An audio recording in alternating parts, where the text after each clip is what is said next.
ketemu lagi habis menyelesaikan orderan delivery ya.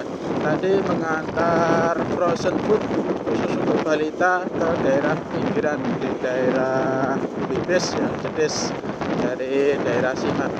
Dan harganya besar ya, 27.100 karena jauh di daerah pinggiran kota. Jaraknya juga lumayan ya, 10 km. Dan hari ini hari Ahad ya.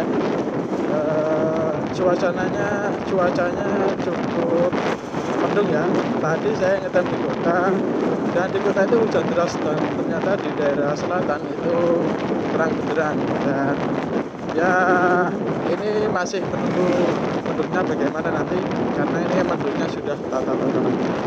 Ini saya kembali lagi mencoba ke area tengah lagi ya, siapa tahu ada yang nyangkal ya. Oke lho, salam masih, salam satu aspal.